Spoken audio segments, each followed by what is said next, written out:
Hello friends, welcome back to my channel. So இன்றைக்கி இந்த வீடியோவில் நம்ம பார்க்க போகிற டாபிக் வந்து ரொம்பவே முக்கியமான டாப்பிக்கு. இந்தியன் கான்ஸ்டியூஷன், அதாவது தமிழில் வந்து பார்த்திங்கன்னா இந்திய அரசியலமைப்பு அப்படின்னு சொல்லுவோம். 10th லெசனில் இருக்கக்கூடிய ஒவ்வொரு லெசனும் அந்த லெசனில் இருக்கக்கூடிய ஒவ்வொரு வரிகளுமே ரொம்பவே முக்கியமானது. ஸோ அதை நான் வந்து பார்த்திங்கன்னா நோட்ஸாக எடுத்திருக்கேன். ஸோ இன்றைக்கி அந்த நோட்ஸை தான் உங்ககிட்ட ஷேர் பண்ண போகிறேன். கண்டிப்பாக என்னுடைய நோட்ஸ் வந்து ரொம்ப எளிமையாகவும் அதே சமயம் எந்த ஒரு பாயிண்ட்டையும் மிஸ் பண்ணாமல் தான் நான் நோட்ஸ் எடுத்திருப்பேன். ஸோ வீடியோவை ஸ்கிப் பண்ணாமல் பாருங்கள், அப்போ தான் வந்து உங்களுக்கு கம்ப்ளீட்டாக புரியும். சரி, வாங்க இன்றைக்கி டாபிக் உள்ளே போகலாம். லெசன் 1 டாபிக் வந்து பார்த்திங்கன்னா இந்திய அரசியலமைப்பு. ஃபஸ்ட்டு நீங்கள் வீடியோக்குள்ளே போகிறதுக்கு முன்னாடி கண்டிப்பாக உங்கள் கையில் ஹார்ட் காப்பி இருக்கும். இந்த லெசனை ஃபுல்லாக ரீட் அவுட் பண்ணுங்கள். புதுசாக இப்போ தான் டிஎன்பிசிக்குள்ளே என்ட்ராகிருக்கிறவங்களுக்கு முதல் தடவை படிக்கும் போது கொஞ்சம் கடினமாக தான் இருக்கும். புரியலைனாலும் பரவாயில்ல, நீங்கள் இன்னொரு தடவை ஒரு 2 or 3 டைம்ஸ் நீங்கள் ரீட் அவுட் பண்ணிட்டீங்க அப்படின்னா அந்த லெசனில் என்ன மாதிரியான கருத்துக்கள் சொல்ல வராங்க அப்படிங்கிறத நமக்கு ஃபஸ்ட்டு புரியும். புரிஞ்சதுக்கு அப்புறம் நீங்கள் என்னோடைய நோட்ஸை படிச்சிங்கன்னா உங்களுக்கு ரொம்பவே எளிமையாக இருக்கும். ஸோ எடுத்த உடனே நீங்கள் லெசனை ரீட் அவுட் பண்ணாமல் நோட்ஸை ஃபாலோ பண்ணிங்க அப்படின்னா கொஞ்சம் கடினமாக இருக்கும். ஸோ கண்டிப்பாக புக்கில் படிச்சுட்டு அதுக்கப்புறம் என்னோடய நோட்ஸை ஃபாலோ பண்ணுங்கள். அரசியலமைப்பு என்ற கொள்கை எடுக்கப்பட்ட நாடு எங்கேருந்துன்னு பார்த்தீங்கன்னா USA, அதாவது யுனைடெட் ஸ்டேட்ஸ் ஆஃப் அமெரிக்கா. அரசியலமைப்பு அப்படிங்கிற கொள்கையை எந்த நாட்டிடமிருந்து பெறப்பட்டது அப்படின்னு கேட்டாங்கன்னா என்னங்க பதில் சொல்லணும்? United states of America. 1946 அமைச்சரவை தூதுக்குழு திட்டத்தின் கீழ் இந்திய நிர்ணய சபையால் உருவாக்கப்பட்டது எது அப்படின்னு கேட்டாங்கன்னா இந்திய அரசியல் அமைப்பு. உங்களுக்கு நான் நோட்ஸ் எடுத்திருக்கதே பார்த்தீங்கன்னா ஹைலைட் பண்ணி தான் எடுத்திருப்பேன், அதாவது டிஃப்ரென்ஷியேட்டும் பண்ணியிருப்பேன். நான் முக்கியமான வருடங்களை வந்து ரெட்டில் எழுதியிருப்பேன். அதே மாதிரி டிஃப்ரென்ஷியேட் காமிக்கணுங்கிறதுக்காக கலர் வந்து சேஞ்ச் பண்ணி எழுதியிருப்பேன். ஸோ நீங்கள் நோட்ஸ் எடுக்கும் போதும் முடிஞ்ச வரைக்கும் இந்த மாதிரி ஃபாலோ பண்ணிங்கன்னா உங்களுக்கு படிக்கிறதுக்கு ரொம்பவே ஈஸியாக இருக்கும். நெக்ஸ்ட்டு சபையின் உறுப்பினர்கள். மாகாண பிரதிநிதிகள்னு எடுத்துக்கிட்டோன்னா 292, சுதேச அரசுகளின் நியமன உறுப்பினர்கள் 93, பலுச்சிஸ்தான் சார்பில் 1, மாகாண முதன்மை ஆணையர்கள் 3 பேர். அப்போது மொத்த உறுப்பினர்களின் எண்ணிக்கை அப்படின்னு பார்த்தீங்கன்னா 389. அரசியல் நிர்ணய சபையோட ஃபஸ்ட்டு கூட்டம் எப்பொழுது நடந்தது அப்படின்னு பார்த்தீங்கன்னா 1946 டிசம்பர் 9 நடைபெற்ற இடம் வந்து டெல்லி. இதனுடைய தற்காலிக தலைவராக பதவி வகித்தது டாக்டர் சச்சிதானந்த சின்ஹா. இந்த சச்சிதானந்த சின்ஹா இறந்ததுக்கப்புறம் அந்த பதவியை வகித்தவர் யாருன்னு பார்த்தீங்கன்னா டாக்டர் ராஜேந்திர பிரசாத். இவர் தான் வந்து அரசியல் நிர்ணய சபையின் தலைவராக பதவி வகிச்சிருப்பார். திரும்பவும் ஒரு தடவை பார்த்துடலாமா? அரசியல் அமைப்பு அப்படிங்கிற கொள்கை எங்கேருந்து எடுக்கப்பட்டது? அமெரிக்காவிடமிருந்து எடுக்கப்பட்டது.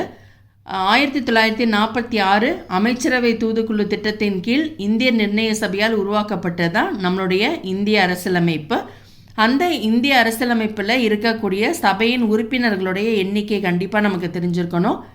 மாகாண பிரதிநிதிகள் 292, சுதேச அரசுகளுடைய நியமன உறுப்பினர்கள் 93, பலுச்சிஸ்தான் சார்பில் 1, மாகாண முதன்மை ஆணையர்கள் 3 பேர். ஸோ அப்போ மொத்த உறுப்பினர்களுடைய எண்ணிக்கை 389, அதாவது 389.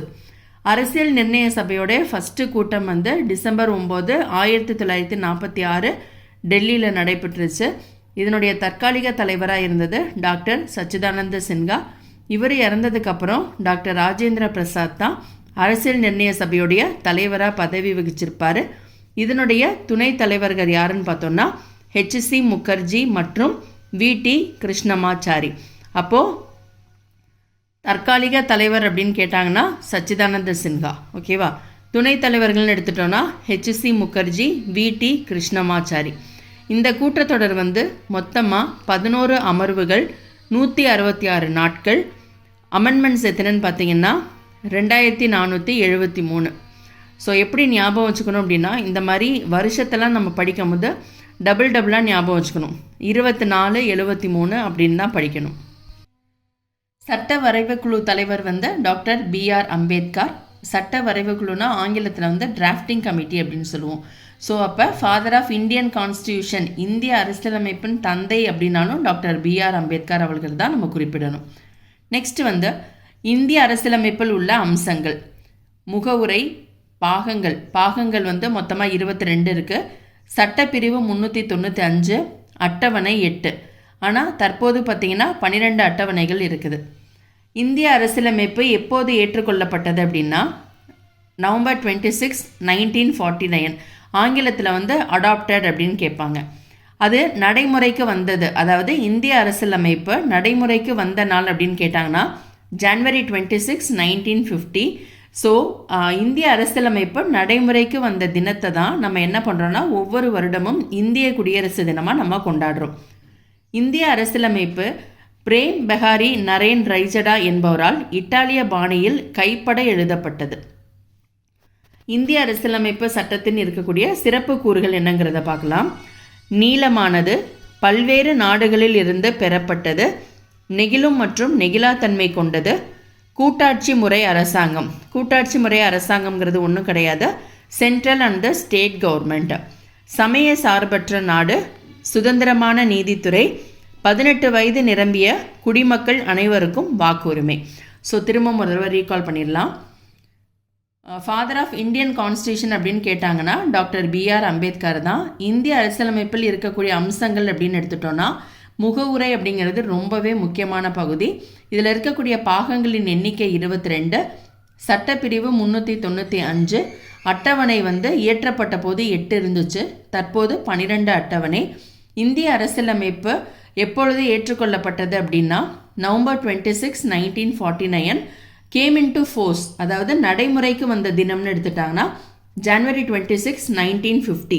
ஸோ அதை அக்செப்ட் பண்ணனால தான் என்ன பண்ணுறோம் அப்படின்னா ஒவ்வொரு வருடமும் இந்திய குடியரசு தினமாக நம்ம கொண்டாடிட்டு இருக்கோம். நெக்ஸ்ட் வந்து நம்மளுடைய இந்திய அரசியலமைப்பை இத்தாலிய பாணியில் கைப்பட எழுதப்பட்டது யாரால் அப்படின்னு கேட்டாங்கன்னா பிரேம் பெஹாரி நரேன் ரைஜடா. இந்திய அரசியலமைப்பில் இருக்கக்கூடிய சிறப்பம்சங்கள் கண்டிப்பாக நம்ம தெரிஞ்சிருக்கணும்.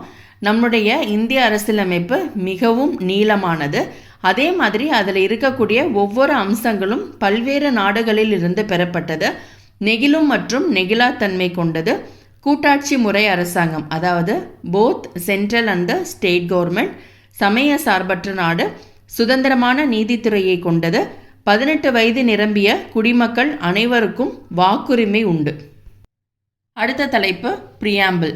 பிரியாம்பிள் அப்படிங்கிறது ஒன்றும் கிடையாது, தமிழில் முகவுரை அப்படின்னு சொல்லுவாங்க. அரசியலமைப்பிற்கு அறிமுகம் அப்படின்னு கேட்டாங்கன்னா பிரியாம்பிளை தான் நம்ம சொல்லணும்.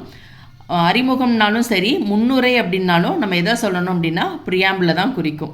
அரசியலமைப்பின் திறவுகோல், இது எல்லாமே வந்து பார்த்திங்கன்னா பிரியாம்பிளுக்கான சிறப்பு அம்சங்கள்.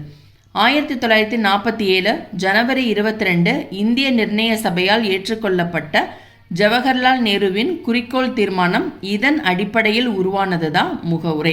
ஸோ எந்த ஆண்டு யாருடைய முயற்சியால் உருவாக்கப்பட்டது அப்படின்னு கேட்டாங்கன்னா 1947. நம்மளுடைய சுதந்திரம் கிடைச்ச வருஷத்தை ஞாபகம் வச்சுங்க. ஜனவரி 22 ஜவஹர்லால் நேருவின் குறிக்கோள் தீர்மானம், இதை பேஸ் பண்ணி உருவாக்கப்பட்டது தான் பிரியாம்பிள். இது எப்படி ஸ்டார்ட் ஆகும் அப்படின்னு பார்த்தீங்கன்னா இந்திய மக்களாகிய நாம், இதில் இருக்கக்கூடிய முக்கியமான கூறுகள் வந்து இறையாண்மை, சமதர்மம், சமய சார்பற்ற ஜனநாயக குடியரசு அப்படிங்கிற இந்த சொற்கள் இடம்பெறும். இதை வந்து அதாவது மல்டிபிள் சாய்ஸில் கேட்க நிறைய சாய்ஸ் இருக்குது. எப்படின்னு பார்த்தீங்கன்னா இந்த ஆன்சர் இருக்குல்ல, இதை வந்து ஷஃபிள் பண்ணி கொடுத்துருவாங்க. அதாவது இறையாண்மை, ஜனநாயகம், சமய சார்பற்ற, சமதர்ம அப்படின்னு சொல்லி ஷஃபிள் பண்ணி கொடுத்துருவாங்க. ஸோ இந்த ஆர்டர் வைஸ் தான் நம்ம எழுதணும். ஸோ அப்போ படிக்கும் போதே தெளிவாக நிதானமாக எதுக்கு அப்புறம் எந்த வார்த்தை வரும் அப்படிங்கிறத நல்லா தெளிவாக படிச்சுக்கிட்டோன்னா நமக்கு எந்த ஒரு கன்ஃபியூஷனும் இல்லாமல் நம்ம ஈஸியாக மார்க் ஸ்கோர் பண்ணலாம். நெக்ஸ்ட்டு 1976ஆம் ஆண்டு 42வது அரசியலமைப்பு சட்டத்தின்படி முகவுரை திருத்தப்பட்டது. ஸோ ஃபஸ்ட்டு இது யாருடைய முயற்சியால் உருவாக்கப்பட்டது அப்படின்னா நம்ம எல்லாருக்குமே நல்லா தெரியும், ஜவஹர்லால் நேரு 1947 ஜனவரி 22 குறிக்கோள் தீர்மானம் இதன் அடிப்படையில் உருவாக்கப்பட்டது தான் முகவுரை. ஸோ திரும்ப இதில் என்ன பண்ணியிருப்பாங்க, சம் சேஞ்சஸ் கொண்டு வந்திருப்பாங்க.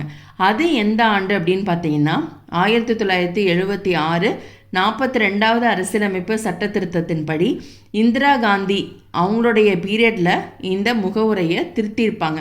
அதில் ஒரு சில சொற்கள் சேர்க்கப்பட்டுச்சு. ஸோ மொத்தமாக 3 புதிய வார்த்தைகள் 3 புதிய சொற்கள் சேர்த்திருப்பாங்க. அது என்ன அப்படின்னு பார்க்கலாம் வாங்க. சமதர்மம், சமய சார்பின்மை, ஒருமைப்பாடு, இந்த 3 புதிய சொற்களும் எந்த அரசியலமைப்பு திருத்த சட்டத்தின் படி சேர்க்கப்பட்டது அப்படின்னு கேட்டாங்கன்னா 1976 42வது சட்ட திருத்தம். 1789 அதாவது 1789 பிரெஞ்சு புரட்சியின் முக்கிய முழக்கங்கள் என்னன்னு பார்த்தீங்கன்னா சுதந்திரம், சமத்துவம், சகோதரத்துவம். இது 3மே ரொம்பவே முக்கியமானது. ஸோ பிரெஞ்சு புரட்சி எப்போங்க நடந்துச்சு, 1789ன்னு படிக்காதீங்க, 1789. இது ஈஸியாக ஞாபகம் வச்சுக்கலாம், 7, 8, 9. ஸோ 7, 8, 9 அப்படின்னு வந்துட்டாலே என்ன வரும், பிரெஞ்சு புரட்சி. இதில் முக்கியமான முழக்கங்கள் சுதந்திரம், சமத்துவம், சகோதரத்துவம். ஸோ திரும்ப ஒரு தடவை பார்த்துடலாமா. ப்ரியாம்பிள் அப்படின்னு எடுத்துட்டோன்னா முகவுரை அப்படின்னு தமிழில் சொல்கிறாங்க. இந்திய அரசியலமைப்பிற்கு அறிமுகம் அப்படின்னாலும் சரி, முன்னுரை அப்படின்னாலும் எதை சொல்லணும்னா ப்ரியாம்பிள் தான் சொல்லணும். இந்திய அரசியலமைப்பின் திறவுகோலாக கருதப்படுவது ப்ரியாம்பிள் தான். 1947 ஜனவரி 22 ஜவஹர்லால் நேருவின் குறிக்கோள் தீர்மானம், அதாவது இங்கிலீஷில் அப்சல்யூட் ரெசல்யூஷன் அப்படின்னு சொல்லுவாங்க. அப்சல்யூட் அல்லது அப்ஜெக்டிவ் ரெசல்யூஷன் சொல்லுவாங்க. அதை பேஸ் பண்ணி உருவாக்கப்பட்டது தான் இந்த ப்ரியாம்பிள். இந்திய மக்களாகிய நாம் அப்படின்னு ஸ்டார்ட் ஆகும். இறையாண்மை, சமதர்ம, சமய சார்பற்ற ஜனநாயக குடியரசு. இந்த குறிக்கோள் தீர்மானத்தை சேஞ்சஸ் பண்ணியிருப்பாங்க. எந்த ஆண்டு அப்படின்னா 1976 42வது சட்ட திருத்தத்தின்படி இந்திரா காந்தி அவங்களுடைய பீரியடில் முகவுரையை திருத்தம் செய்யப்பட்டிருப்பாங்க. மொத்தமாக 3 புதிய சொற்கள் சேர்க்கப்பட்டது. சமதர்மம், சமய சார்பின்மை, ஒருமைப்பாடு என்ற 3 புதிய முழக்கங்கள் சேர்க்கப்பட்டது. 1789 அப்படின்னாலே பிரெஞ்சு புரட்சி ஞாபகம் வரணும். அதில் எழுப்பட்ட 3 முக்கிய முழக்கங்கள் சுதந்திரம், சமத்துவம், சகோதரத்துவம். ஸோ இது வரைக்கும் பார்த்தது உங்களுக்கு ரொம்பவே கிளியராக புரிஞ்சிருக்கும்னு நினைக்கிறேன். ஸோ ஃபஸ்ட்டு இதுக்கான நோட்ஸை நீங்கள் காப்பி பண்ணிவிடுங்க. நான் ஃபுல்லாக கண்டினியூஸாக முடிச்சிட்டேன் அப்படின்னா உங்களுக்கு நோட்ஸ் எடுக்கிறதுக்கு ரொம்பவே சிரமமாக இருக்கும். ஸோ கண்டிப்பாக இந்த வீடியோ உங்கள் எல்லாருக்கும் பிடிச்சிருக்குன்னு நினைக்கிறேன். பேலன்ஸ் இருக்கிற டாப்பிக்கை நெக்ஸ்ட் வீடியோவில் நான் ஷேர் பண்ணுறேன். ஸோ என்னுடைய இந்த வீடியோ உங்களுக்கு பிடிச்சிருந்தால் லைக் பண்ணுங்கள், ஷேர் பண்ணுங்கள், கமெண்ட் பண்ணுங்கள், மறக்காமல் சப்ஸ்கிரைப் பண்ணுங்கள். Thank you so much.